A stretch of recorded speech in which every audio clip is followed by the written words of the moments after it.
تو دوستو اور بھائیوں، سارے انبیاء علیہ الصلوۃ والسلام داعی تھے، اللہ کی طرف بلانے والے تھے، جنت کی طرف بلانے والے تھے، مخلوق سے خالق کی طرف بلانے والے تھے، دنیا سے آخرت کی طرف بلانے والے تھے، مال سے اعمال کی طرف بلانے والے تھے۔ اور اس دعوت کے نظام میں چلنے میں انبیاء علیہ الصلوۃ والسلام کی اپنی قربانیاں ہیں۔ بعض نبیوں کو دعوت کی وجہ سے درختوں کے ساتھ باندھ کر آروں سے چیر دیا گیا اور بعضوں کے سر پر آرے چلا دیے گئے۔ انبیاء علیہ الصلوۃ والسلام کا سینہ اپنی قوموں اور امتوں کے بارے میں خیر خواہی سے بھرا ہوا ہوتا تھا۔ ان کے سامنے انسانوں کی آخرت ہوتی تھی۔ اگر دین پر نہیں چلیں گے تو مرنے کے بعد کی ساری زندگی عذاب، مصیبت، ذلت، رسوائی، ناکامی۔ اگر دین پر چلیں گے تو اللہ مرنے کے بعد ساری کامیابیاں نصیب فرمائے گی۔ اس لیے انبیاء علیہ الصلوۃ والسلام اپنے کھانے کی پرواہ کرتے تھے، نہ اپنے آرام کی پرواہ کرتے تھے، قربانی کے ساتھ اپنی قوم کے اندر، اپنی امتوں کے اندر محنت کرتے تھے۔ تو دوستو، دعوت کے اندر جان پڑے گی، روح پڑے گی جب قربانی کے ساتھ کام کیا جائے گا۔ تو ابراہیم علیہ السلام کو اللہ نے نبوت عطا فرمائی۔ اللہ نے اللہ کی محبت کو حاصل کرنے کے لیے سارا مال بھی قربان کر دیا، ساری جائیداد بھی قربان کر دی، نبوت اللہ نے عطا فرما دی۔ اللہ نے حکم فرمایا کہ اپنے بیٹے کو ساتھ لے لو، بیوی کو ساتھ لے لو، جہاں میں چاہتا ہوں وہاں چھوڑ کر آؤ۔ تو جبرائیل علیہ السلام اسماعیل علیہ السلام کو، ابراہیم علیہ السلام کو، ہاجرہ علیہ السلام کو لے کر چلے فلسطین سے۔ اللہ نے شرط لگا دی، پابندی لگا دی ابراہیم علیہ السلام پر کہ بیوی سے بات نہیں کرنی، بات نہ کرنے کی پابندی لگا دی۔ فلسطین سے چلے میرے دوستوں اور بھائیوں، مکہ مکرمہ کوئی 2000 کلومیٹر کا فاصلہ ہے فلسطین سے، جہاں سے چلے ابراہیم علیہ السلام۔ بیٹا کم سن ہے اسماعیل علیہ السلام، بات نہیں کر سکتا، بیوی سے بات کرنے کی اجازت نہیں ہے، اور منزل کی خبر نہیں ہے، کہاں پہنچنا ہے۔ لیکن اللہ کا حکم پورا کرنے کے لیے چلے، پہلی منزل پر پہنچے۔ پوچھا جبرائیل علیہ السلام سے کیا اللہ نے یہاں ٹھہرنے کا حکم فرمایا ہے؟ جبرائیل علیہ السلام نے ارشاد عرض کیا کہ نہیں، آگے چل رہے۔ 2000 کلومیٹر کم و بیش فاصلہ ہے۔ آدمی دن میں زیادہ سے زیادہ 16-17 کلومیٹر چل لیتا ہے، یا 25-30 کلومیٹر چل لے گا۔ چل رہے ہیں، جو کھانے کی چیزیں ہیں وہ کم ہوتی جا رہی ہیں، منزل کی خبر نہیں ہے۔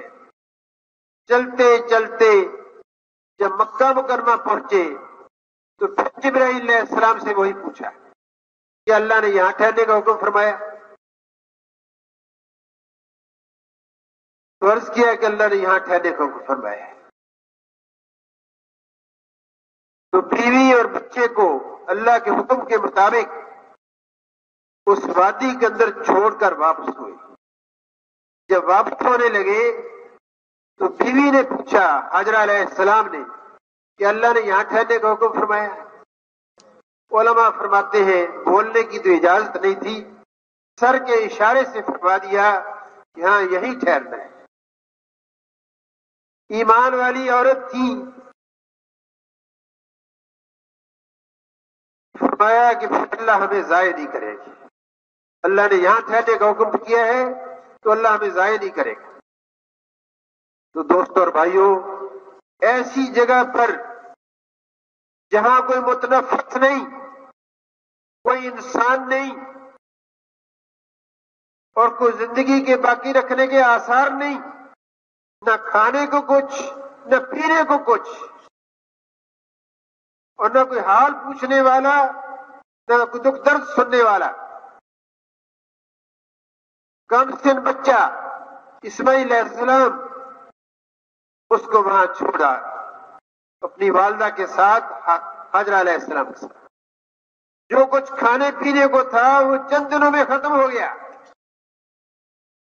ماں کھائے گی نہیں تو دودھ کہاں سے آئے گا؟ سینے سے دودھ نکلنا بھی بند ہو گیا.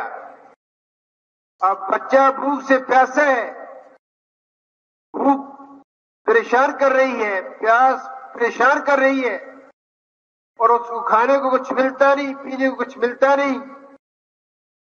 تو ماں کی ممتا دوستوں اور بھائیوں پریشان ہو کر صفا پہاڑی پر گئی کہ شاید کچھ کھانے کو مل جائے, کوئی قافلہ آ جائے. اور پھر وہاں کچھ نظر نہیں آئے تو دوڑتی ہوئی مروہ کی طرف گئی, وہاں کچھ دیکھا. اور جب چلتی تھی تو راستے میں سے ایک جگہ ایسی آتی تھی کہ جہاں اسماعیل علیہ السلام نظر سے اوجھل ہو جاتے تھے. اس جگہ کو ذرا تیزی سے چل کر گزرتی تھی, دوڑ کر گزرتی تھی, تاکہ بچے کو بھی دیکھیں.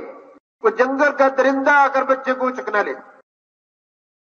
کیا حال ہوگا حاجرہ علیہ السلام کا, اور کیا حال ہوگا اسماعیل علیہ السلام کا. دوستوں اور بھائیوں جب 7 چکر لگے تو دیکھا کہ جہاں بچہ لیٹا ہوا ہے وہاں سے پانی اگلا. ہوا کیا کہ اللہ رب العزت نے جبرائیل علیہ السلام کو حکم فرمایا کہ جاؤ جہاں یہ بچہ اپنی ایڑیاں رگڑ رہا ہے وہاں زمین کو پھاڑو.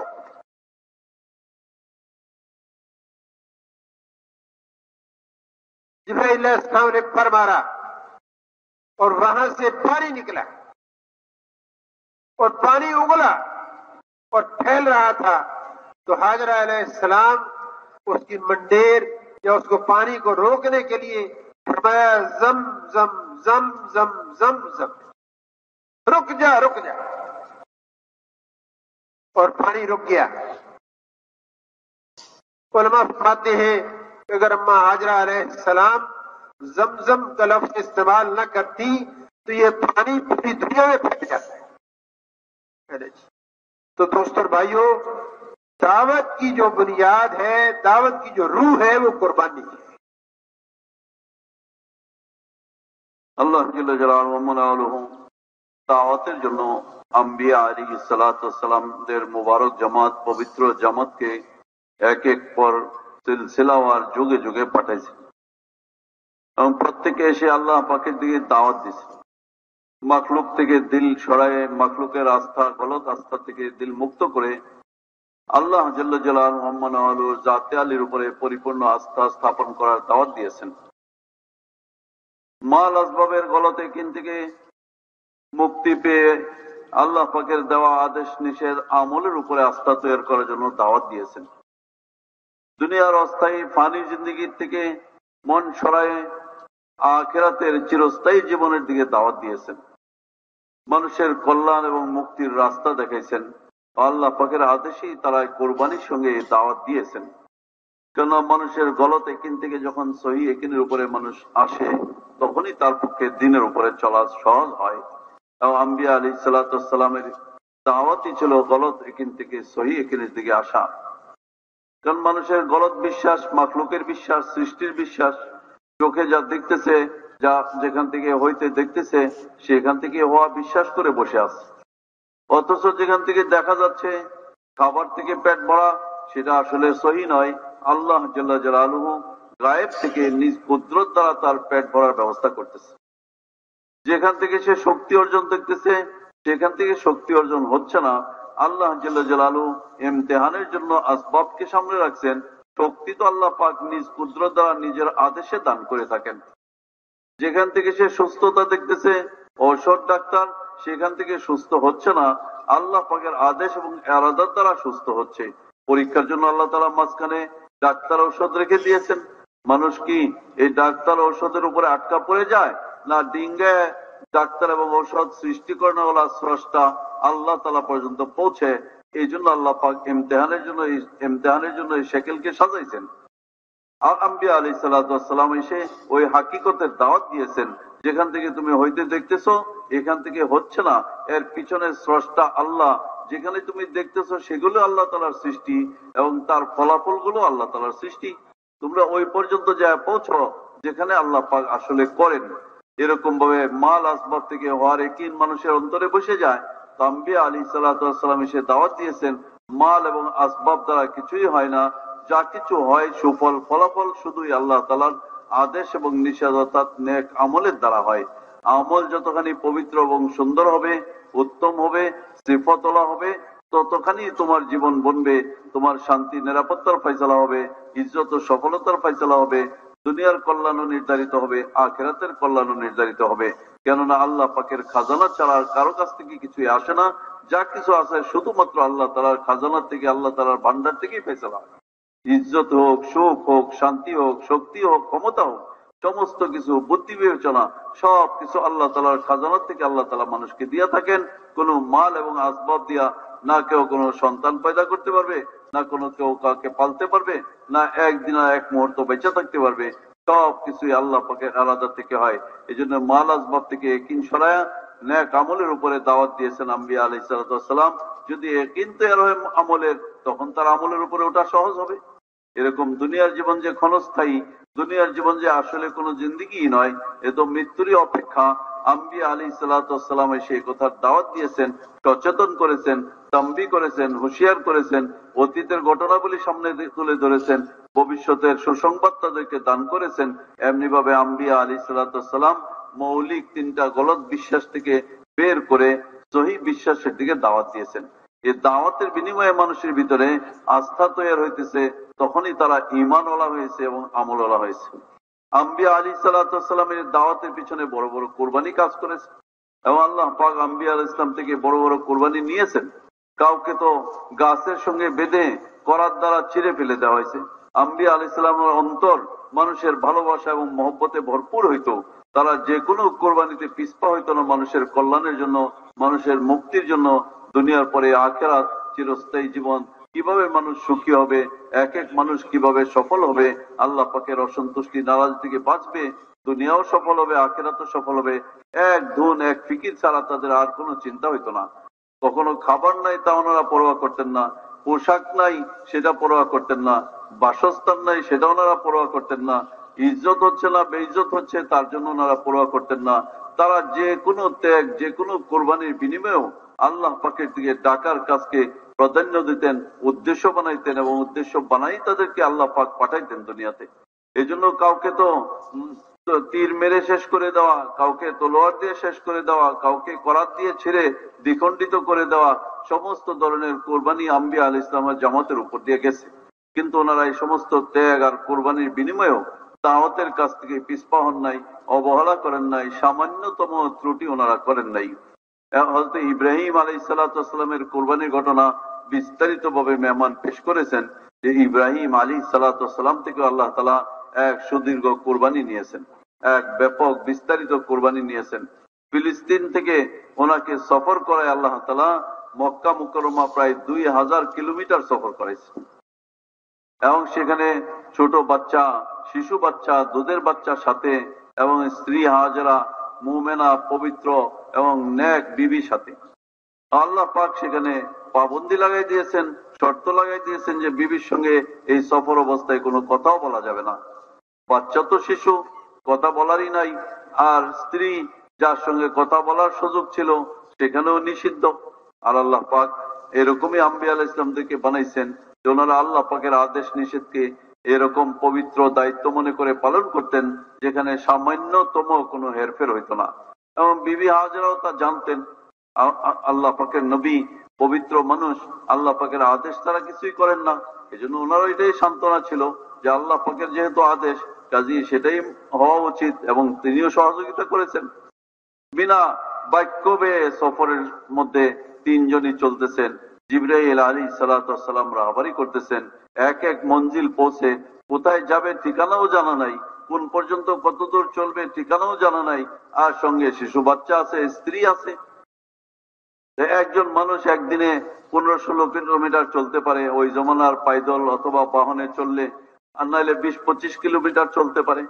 সেইভাবে যখন এক এক মঞ্জিল চলে আসে, এক এক দিন পার হয়, তো ইব্রাহিম আলাইহিস সালাম জিজ্ঞাসা করেন জিবরাইল আলাইহিস সালামকে, আজকে কি আমাদের এখানে থামবার এবং সফর কি এখানে শেষ হইলো? জিবরাইল আলাইহিস সালাম ইশারা করেন, না, সফর শেষ হয়নি, আমাদেরকে আরো আগে চলতে হবে। এরকম 2000 কিলোমিটার চলতে কত দীর্ঘ সময়, কত লম্বা কোরবানির ভিতর দিয়ে এই চলাটা হয়েছে। এবং খাদ্যদ্রব্য শেষ হইতেছে, বিভিন্ন মানুষের চলনের বাহন আসবাব সবকিছুর ভিতরে তার প্রভাব পড়তেছে। এই দীর্ঘ 2000 কিলোমিটার প্রায় আসার পরে তখন জিবরাইল আলাইহিস সালামকে যখন আবার আগের মতো জিজ্ঞাসা করলেন, এখানে কি আল্লাহ তাআলা আমাদেরকে থামার আদেশ দিয়েছেন? জিবরাইল আলাইহিস সালাম বললেন, হ্যাঁ, এখানে আমাদেরকে থামার আদেশ দিয়েছে, এখানে আমাদের মঞ্জিল। আর সেটা মক্কা মুকাররমা, ফিলিস্তিন থেকে 2000 কিলোমিটার চালায় নিয়ে আসছেন। কোরবানি আর মুজাহাদার সুদীর্ঘ পথ, লম্বা সফর, দেশের পর দেশ তয় করে আসতেছেন, লম্বা সফর করে এখন যেখানে আল্লাহ পাক অবস্থানের আদেশ দিলেন, সেখানে মানুষের চলনের বাঁচার কোনো আসবাবই নাই, না কোনো সাহায্যকারী, না কোনো দুঃখ ব্যথা প্রকাশ করার মানুষ, না কোনো সান্ত্বনা দেওয়ার কেউ। দু মরুভূমি, না সেখানে কোনো খাবার, না কোনো সেখানে বাসস্থান, না সেখানে কোনো মানুষ, না সেখানে কোনো জিন্দিগির আসবাব, একেবারেই কিছু নাই।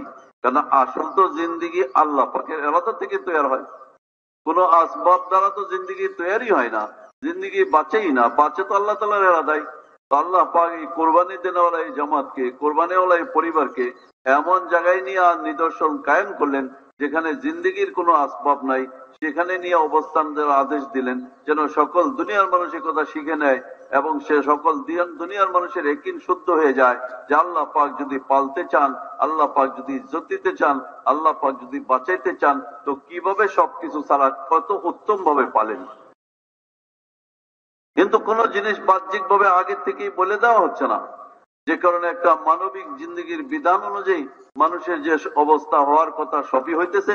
কোরবানি তো তখনই যখন কিছুই জানা নাই। এবং ইব্রাহিম আলাইহিস সালাম এখানে নিজের প্রিয় বিবিকে, মুমেনা বিবিকে আর নিজের প্রিয় সন্তানকে রেখে যখন বিদায় হওয়ার নিয়ত করলেন, চলে যাওয়ার ইরাদা করলেন, আল্লাহ পাকের আদেশে হচ্ছে সব। আর কথা বলার তো আদেশ আগের থেকেই নাই, বিবি হাজেরাও জানতে পারলেন। এবং দীর্ঘ সফরে এরকমই অভিজ্ঞতা। এখন উনি যখন রেখে চলে যাচ্ছেন, যখন জিজ্ঞাসা করলেন যে এখন যে আমাদেরকে এখানে রেখে যাচ্ছেন, এ কি আল্লাহ পাকের আদেশে রেখে যাচ্ছেন? তো ইশারা দিয়ে উনি জানালেন যে হ্যাঁ, আল্লাহ পাকের আদেশ।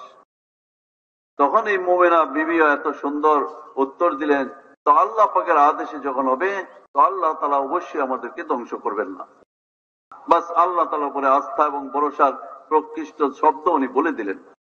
আর ওনার প্রিয় স্বামী, পবিত্র স্বামী নবী, আল্লাহ পাকের মকবুল বান্দার উপরে আস্থা রাখলেন না, ওনাকে স্বাধীন পথে যেভাবে আল্লাহর নির্দেশ চলতে দিলেন, ওনারা রয়ে গেলেন।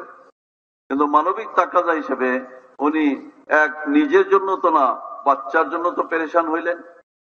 বাচ্চাকে রেখে এক জায়গায় রেখে নিজে খুঁজতে থাকলেন। দুই জায়গায় দুইটা পাহাড় আছে, সেখানে সাফা এবং মারওয়া। সাফা একটু কাছে, মারওয়া একটু দূরে। এখন মানুষের মানবিক তবিয়ত হিসাবে উঁচা জায়গায় উঠলে কোন দিক থেকে কিছু আশ্রয়, কোন সান্ত্বনা, কোন কাফেলা, কোনো কিছু নজর আসে কিনা, আল্লাহ পাকেরই আলাদা। উনি উঠতে থাকলেন পাহাড়ে এবং সাফা পাহাড়ে উঠে চতুর্দিকে নজর ঘুরাইলেন। যখন কোনো কিছুই দৃশ্যমান হইল না, আবার সেখান থেকে নেমে মারোয়ার দিকে রওনা হইলেন। আর সেখানে একটু নিচা স্থান ছিল ওই জমানায়, যেখানে ঢুকে গেলে পরে সন্তান যেখানে রেখে আসছেন সেটা দৃষ্টিতে আসতো না, এই জন্য দৌড় দিয়ে ওই জায়গাটুকু পার হয়ে যেতেন। পার হয়ে গিয়ে আবার সে চলতেন, আবার বাচ্চার দিকেও খেয়াল রাখতেন। এমনি ভাবে আবার মারোয়া পাহাড়ে গিয়ে উঠতেন, সেখানে কিছু সময় অস্থির দৃষ্টি বলায় আবার ফেরত আসতেন সাফাই। এভাবে 7 বার ঘুরে 7 বার চক্কর দিয়ে দিলেন, কোনোই আশ্রয় নজর আসলো না। আসল তো আশ্রয় তো আল্লাহ তাআলাই। তো আল্লাহ পাকের উপরে আস্থা রাখতে হলে এই ঈমান মুমিনা মহিলা বিবি ইব্রাহিম আলাইহিস সালামের এবং এরকম ভাবে এক আস্থা রেখেও আসবাব দেওয়া হবে না জেনেও মানবিক যে কোরবানির দৃশ্য সেটা কায়েম করলেন। এবং এক পর্যায়ে আল্লাহ পাকের রহমত উত্থিত হইল, আল্লাহ পাকের ফজলের ফয়সালা হয়ে গেল, এবং সে আশায় উনি দৌড়াচ্ছিলেন যে আল্লাহ পাকের কি ফয়সালা হয়, আল্লাহ পাকের রহমত কখন তো নেমে আসে। আর কোরবানির এক পর্যায়ে এসে আল্লাহ পাক ফয়সালা করে দিলেন, জিবরাইল ইসলামকে আদেশ দিলেন, যেখানে বাচ্চা রাখা আছে, বাচ্চা পাও মারতেছে, শিশু বাচ্চা নিচে, সেখান থেকেই পানির নহর জারি করে দাও, জমিনের ভিতর থেকে পানি বের করে। আর জিবরাইল ইসলাম আল্লাহ পাকের আদেশে নেমে আসলেন, পর মারলেন, সেখান থেকে পানি উঠতে শুরু করলো, এবং এরকম পবিত্র, এরকম সুন্দর, এরকম মিষ্টি, সর্ব উপাদান, সব চাহিদা পূরণ হওয়ার মতো আসবাব পানির মধ্যে রেখে আল্লাহ পাক পানি উঠাইতে থাকলেন। আর বিবি হাজরায়ের দৌড়ের দৃশ্যের ভিতরে যখন ওনার দৃষ্টিতে আসলো, কিংবা আওয়াজ পাইলেন, কোনো কিছু বুঝতে পারলেন যে এখানে কিছু একটা আল্লাহ পাকের রহমত নাজিল হয়ে গেছে, কিছু একটা ঘটেছে, তখন তাড়াতাড়ি বাচ্চার কাছে গিয়ে দেখলেন পানি বেরোচ্ছে মাটির থেকে। আর ওই সময়ের এটাই সবচেয়ে বড় চাহিদা, সবচেয়ে বড় উপাদান ছিল। আল্লাহ জাল্লা জালালুহু কুদরতি এক রহমতের পানির নহর সেখান থেকে জারি করলেন। আর যখন মা হাজরা দেখলেন যে পানি ছড়ায় যাচ্ছে চতুর্পাশে, তো তখন উনি তাকে বালি দিয়ে বা মাটি দিয়ে আস্তে করে বাঁধতে থাকলেন। তারপরও পানি উত্থিত হচ্ছে, পানি বেগবান হয়ে যাচ্ছে। তো উনি তখন নিজের ভাষায় আল্লাহ পাকের পছন্দ হইলো এমন এক পবিত্র শব্দ ব্যবহার করলেন, জম জম জম জম, থেমে যাও। এই পানিকেই থামার আদেশ দিলেন। তো আল্লাহ পাকের এই কোরবানি দেনেওয়ালা মহিলার কোরবানি আল্লাহ পাকের পছন্দ হইল, ওই পানিকেও সঞ্চিত থামাই দিলেন, এবং সমস্ত দুনিয়াতে পৌঁছবার ব্যবস্থাও করে দিলেন, এবং ওই নামেই সমস্ত কিয়ামত পর্যন্ত ওই পানি ওই নামই স্থায়ী হয়ে গেল, ওই নামই পেয়ে গেল। পানির নামই হয়ে গেল জমজমের পানি, জমজম কুয়া। আর উলামায়ে কেরাম এখানে রাসূল সাল্লাল্লাহু আলাইহি ওয়াসাল্লামের বাক্য থেকে ব্যাখ্যাও বের করেছেন, যদি উনি ওই পানিকে ওই দিন এই নামে না থামাইতেন, তো আল্লাহ পাকের রহমতের জোশ কোরবানির বিনিময়ে এমন আসছিল যে সারা দুনিয়া পর্যন্ত এই পানি পৌঁছে যেত, ছড়াই যেত। তো আল্লাহ জাল্লা জালালুহু ওই পানিকে থামাই দিলেন, এবং পানিকে সমস্ত চাহিদা পূরণ হওয়ার মাধ্যম বানাই দিলেন, এবং তাদেরকে সেখানে আল্লাহ পাক বসবাসের ব্যবস্থা করে দিলেন। কোরবানি, আম্বিয়া আলাইহিস সালামের কোরবানি, ওনাদের বংশের কোরবানি, দ্বীনের উৎস, দুনিয়ার উৎস, শান্তি এবং কল্যাণের উৎস আল্লাহ পাক তা দেখাই দিলেন।